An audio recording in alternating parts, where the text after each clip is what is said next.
Over in the US, parts of New York that were once essential to city life are opening up. The city announced one of its most iconic attractions will soon be coming back into play. NTD's Arian Pasta has the story. Mayor Bill de Blasio says the show must go on.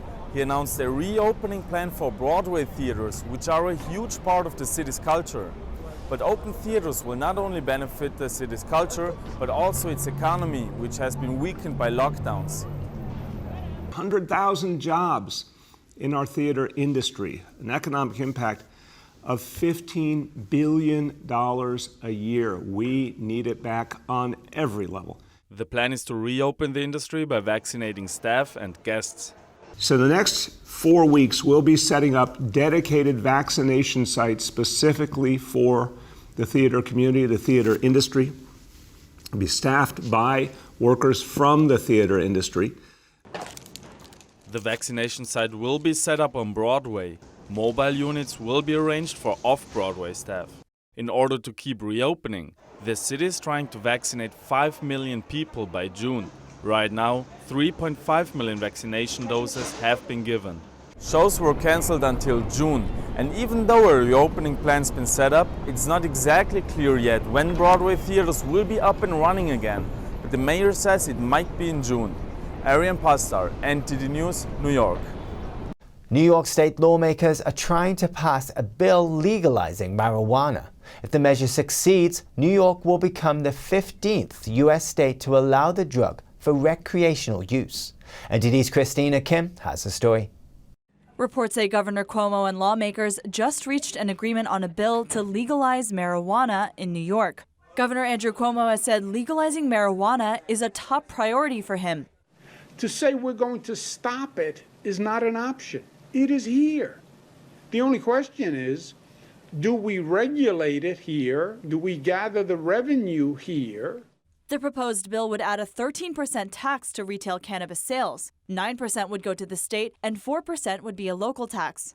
State Senator Liz Krueger told the Post that a legal marijuana program could bring in around $300 million each year for the state. And the entire industry could potentially generate $4.2 billion, according to the New York Times. It would also allow New Yorkers 21 and older to grow a limited amount of marijuana plants at home.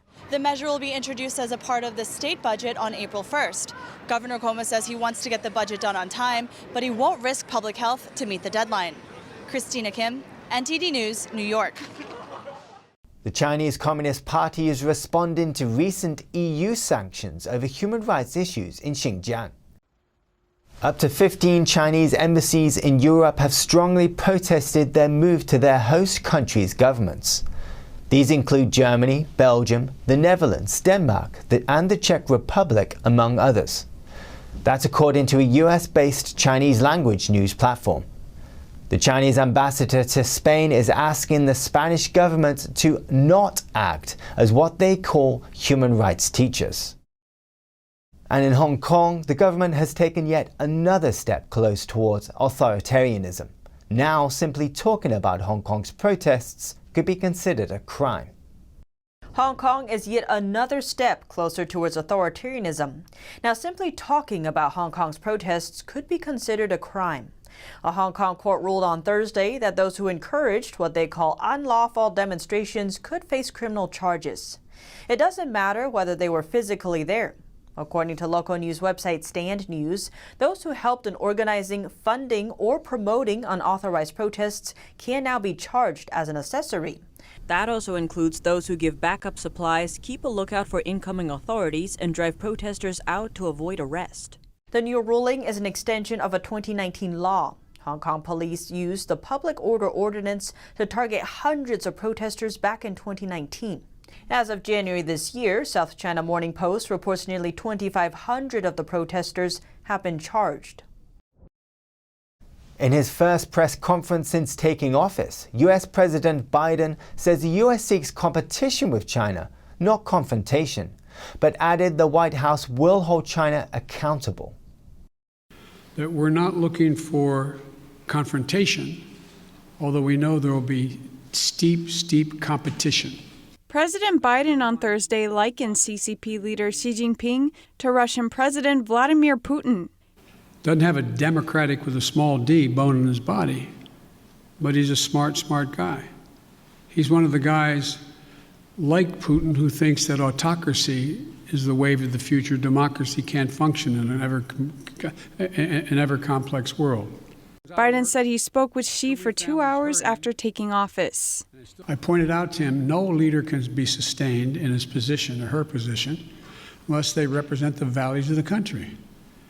And I said, Mr. President, as I've told you before, Americans value the notion of freedom. America values human rights. We don't always live up to our expectations, but there's a value system. We are founded on that principle. And as long as you and your country continues to so blatantly violate human rights, we are going to continue in an unrelenting way to call to the attention of the world and make it clear what's happening. He stressed that competition with China would require investment in key areas. The industries of the future, artificial intelligence, quantum computing, biotech, and we're going to make real investments. China is out investing us by a long shot because their plan is to own that future. Chinese smartphone maker Xiaomi is reportedly planning to make electric cars. It's partnering up with a Chinese car company. Another tech firm has joined the race to make electric vehicles. This time it's Chinese smartphone maker Xiaomi. Sources told Reuters that Xiaomi plans to make the cars using Great Wall's factory in China. Great Wall is also said to be providing engineering consultancy to speed up the project, with Xiaomi aiming to launch its first EV by 2023. News of the potential tie-up sent shares in both companies up as much as 9% and 15% respectively. Xiaomi has been looking to diversify its revenue streams from the smartphone business. It accounts for the bulk of its income but carries razor-thin profit margins. The company has also been hampered by the global chip shortage. Xiaomi joins a number of tech companies trying to leap into the car industry. Both Huawei and Apple are reported to be planning electric vehicles, with Apple potentially launching its offering as soon as 2024. And in Europe, German car maker Volkswagen says it's seeking damages from its former CEO as well as the former head of Audi, part of the VW group. It's over the diesel emissions scandal. Volkswagen has unveiled its latest electric car. The ID.4 SUV was showcased outside its factory in Dresden on Friday. But as the industry continues its drive to go green, VW is still feeling the fallout from its emissions scandal. Friday saw the firm announce it was seeking damages from former chief executive Martin Winterkorn over the so-called Dieselgate. Former Audi boss Rupert Stadler is also named. The German group said on Friday that following a far-reaching legal investigation, it had concluded that Winterkorn and Stadler had breached their duty of care, adding it had found no violations by other members of the management board. Winterkorn and Stadler have both denied being responsible for the scandal.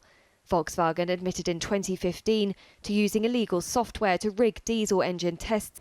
The scandal has cost it more than $38 billion in fines, refits and legal costs.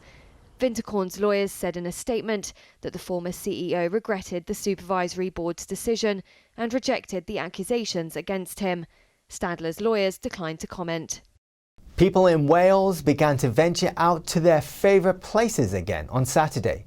For some, it's their first time at the beach in over 3 months. On Saturday, Wales became the first country in the UK to allow free travel within its borders. Some people drove to Tenby, a harbour town in southwest Wales. For some, it's their first time travelling back to the beach in over 3 months. We couldn't wait. We knew there was rain coming in this afternoon, so we set the alarm and got here. It's about an hour's drive, so we just loved Tenby and missed it terribly. And they weren't the only ones. People descending again, just driving from Pembroke to Tenby.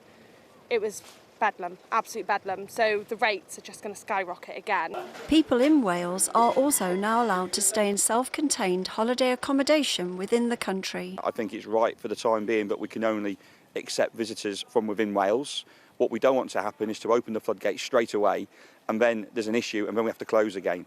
The Welsh Government reminded people to be cautious. There are difficult choices ahead.